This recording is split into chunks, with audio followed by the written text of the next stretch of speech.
पिछले दिनों जो नूह में ये सांप्रदायिक हिंसा हुई, जिस पर सारे देश में बहुत सी बातचीत हुई है, इस हिंसा के दौरान ही एक ऐसी घटना घटी है जिसकी तरफ मैं सर्वहित पार्टी के प्रवक्ता के रूप में आपका ध्यान दिलाना चाहूंगा।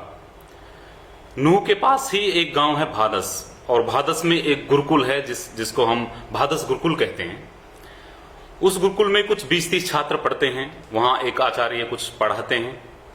उस गुरुकुल में संस्कृति, जो हिंदू संस्कृति है, उस संस्कृति की शिक्षा को प्रसारित किया जाता है, संस्कारों को बच्चों में बचाया जाता है।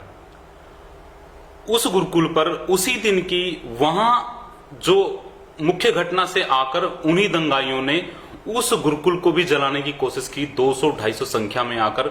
यह लगभग दोपहर 2 बजे की बात है। वहां के कुछ स्थानीय लोगों ने बीच बचाव किया और यह घटना कुछ समय के लिए टल गई। उसके बाद फिर 3-4 बजे फिर दोबारा ये कोशिश की गई, बल्कि 400-500 लोगों ने, 400-500 दंगाइयों ने कोशिश की कि उस गुरुकुल को जलाया जाए और वहां बच्चों को प्रताड़ित किया जाए, आचार्यों को प्रताड़ित किया जाए। मतलब ये उन्माद की एक पराकाष्ठा है। मुस्लिम समुदाय में इतना उन्माद, मतलब आश्चर्य होता है ये देखकर। और अगर सरकार की तरफ देखें, एक ऐसा गुरुकुल जिसमें पहले भी कई हमले हो चुके हैं। 1992 में भी इस गुरुकुल में एक हमला हुआ था, जब भी इसकी सारी बिल्डिंग को जला दिया गया था, तहस नहस कर दिया गया था, बहुत क्षति पहुंचाई गई थी। जब सरकार को पता था, उस समय की सरकार भी प्रोटेक्ट नहीं कर पाई गुरुकुल को। जब आज सरकार को पता था कि गुरुकुल वहां टारगेट किया जाएगा जहां मुस्लिम बाहुल्य एरिया है, जहां हिंदू अल्पसंख्यक हैं और उनके साथ इतनी बर्बरतापूर्ण व्यवहार किया जाता है, उनकी धार्मिक यात्राओं को ऐसे बाधित किया जाता है, जब सरकार ऐसे माहौल को जानती है तो सरकार को उस पर तुरंत एक्शन लेना चाहिए था। पता चलता है कि दोपहर तक भी वहां पुलिस प्रशासन पहुंचा ही नहीं, गुरुकुल को बस भगवान के भरोसे छोड़ दिया गया। वो गुरुकुल जहां से हिंदू संस्कृति का प्रचार होता है, जहां संस्कृति की रक्षा की जाती है, जहां बालक निकल के वेद का पाठ करते हैं, अपनी संस्कृति सीखते हैं, संस्कृति की रक्षा करते हैं, ऐसे गुरुकुल को उस सरकार ने, जो बीजेपी सरकार, जो बीजेपी पार्टी अपने आप को दुनिया की सबसे बड़ी पार्टी बताती है, उस बीजेपी सरकार ने उस गुरुकुल में जितने छात्र थे, जो आचार्य थे, और उस गुरुकुल के अस्तित्व को खतरे में डाला, सिर्फ अपनी उदासीनता के कारण और अपनी बस वोट बैंक की राजनीति के कारण। आप जरा देखिए, जो अपने आप को इतनी बड़ी पार्टी कहती है, वो पार्टी आज भी उस संस्थान की रक्षा नहीं कर पाई जो अपने आप को हिंदुओं की रक्षणी बताती है। जो पार्टी कहती है हम हिंदू के रक्षक हैं, जो पार्टी कहती है हम हिंदू संस्कृति के रक्षक हैं, वो हिंदू संस्कृति के रक्षक उस हिंदू संस्कृति के रक्षक के संस्थान को नहीं बचा पा रहे हैं। 2-2 बार हमले हुए हैं। कमाल की बात है।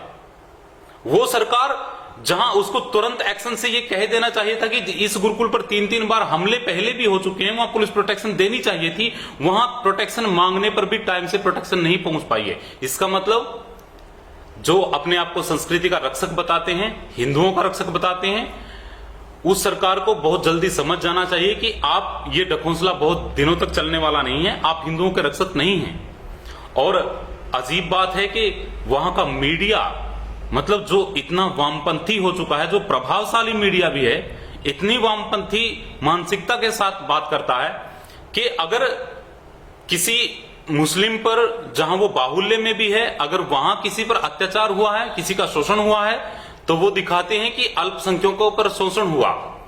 वो, और जब हिंदू, जहां वो नूह जैसे एरिया में, नूह जैसे जिले में जहां 80% मुस्लिम बाहुल्य है, नूह जैसे एरिया में जहां मुस्लिमों का बाहुल्य है, वहां अगर हिंदुओं पर अत्याचार होता है तो ये बताया जाता है कि ये धार्मिक उन्माद जो आया है हिंदुओं के किसी लोगों के बयान से आया है।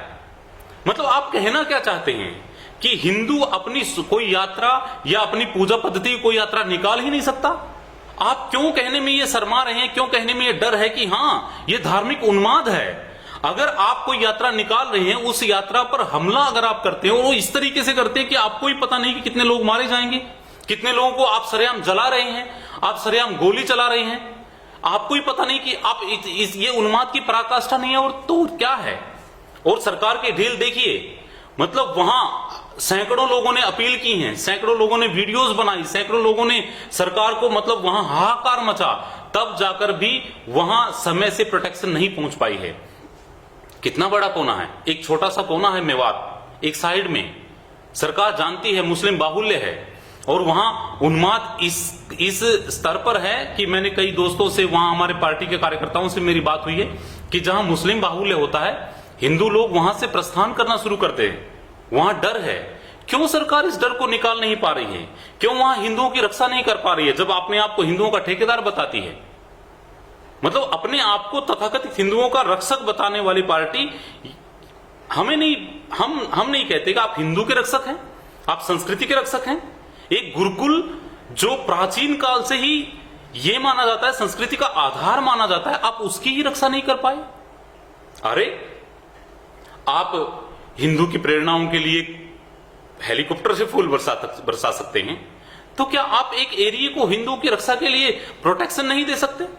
वहां आप छावनियां बनाइए, वहां आप ट्रेनिंग कैंप बनवाइए परमानेंट, ताकि उसे एक एरिया की रक्षा हो। क्यों वहां का हिंदू इतना डरा हुआ है? क्यों हिंदू को वहां से जाना पड़ रहा है? आप इस धार्मिक उन्माद को आप क्यों कंट्रोल नहीं कर पाते हैं? तो बहुत दुख के साथ ये कहना पड़ रहा है कि वहां सरकार का फेलियर रहा है, और मीडिया ने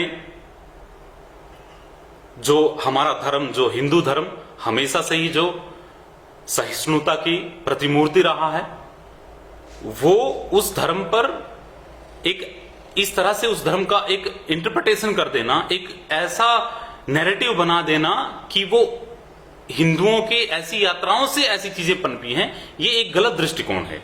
और मीडिया को भी अपना ये वामपंथी रूप छोड़ना चाहिए, ये बिल्कुल सही नहीं है। और मैं कहना चाहूंगा, यहां मनोहर लाल खट्टर जी की सरकार फेल रही है, और बहुत गंभीरता से ये सब चीजें की देखने की जरूरत है। और मैं अपने पार्टी कार्यकर्ताओं से, अपने साथियों से और वहां के हिंदू भाइयों से भी कहना चाहता हूं, हम बहुत दिनों तक सरकार के भरोसे नहीं बैठ सकते हैं। आप वहां संगठित रहिए, आप वहां एक दूसरे की मदद कीजिए, आप वहां और मजबूत होइए। और हम भी लगातार, हमारी पार्टी भी इस पर काम कर रही है।